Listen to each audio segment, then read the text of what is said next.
داماد: آپ کی بیٹی میں ہزار خامیاں ہیں۔ ساس: ہاں بیٹا، تبھی تو لڑکا اچھا نہیں ملا۔ مالکن: تم 3 دن سے کام پہ نہیں آئی اور بتایا بھی نہیں۔ نوکرانی: باجی میں نے تو فیس بک پر اسٹیٹس بھی لگایا تھا، آئی ایم گوئنگ ٹو گاؤں فار 3 days۔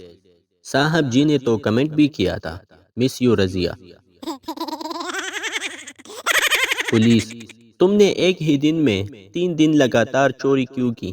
چور: ایک دن میں نے اپنی بیوی کے لیے سوٹ چوری کیا اور باقی 2 دن تو رنگ بدلنے کے لیے گیا تھا۔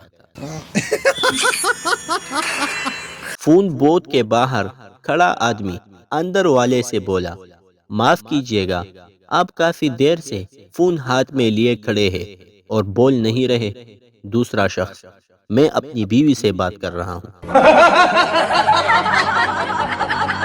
بیوی: میں سیدھی بیوٹی پارلر سے آ رہی ہوں، پورے 3 گھنٹے بیٹھنا پڑا۔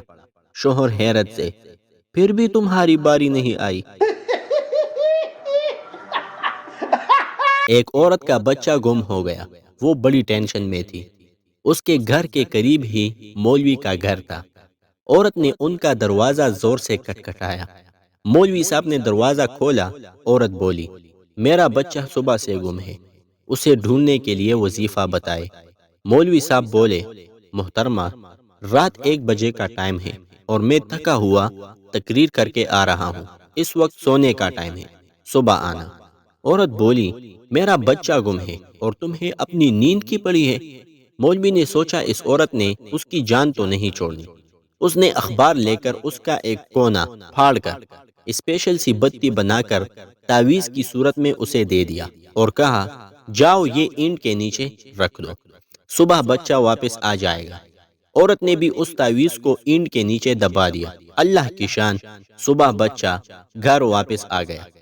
وہ عورت 10 کلو مٹھائی، 2 سوٹ لے کر سیدھا مولوی صاحب کے گھر آئی اور ہدیہ ٹیبل پہ رکھا کہ آپ نے رات تعویذ دیا، صبح میرا بچہ گھر واپس آ گیا، یہ ہدیہ قبول کرے۔ اتنی بات سننی تھی کہ مولوی صاحب کی اپنی بیگم نے جوتی اتار لی اور بولی، آپ نے اسے رات کو تعویذ دیا، صبح بچہ گھر واپس آ گیا۔ میرے سگے بھائی کو گم ہوئے 16 سال ہو گئے، آج تک واپس نہیں آیا۔ مولوی نے اپنی بیگم کو پورا اخبار اٹھا کے دے دیا، یہ لے رکھ اور میری جان چھوڑ۔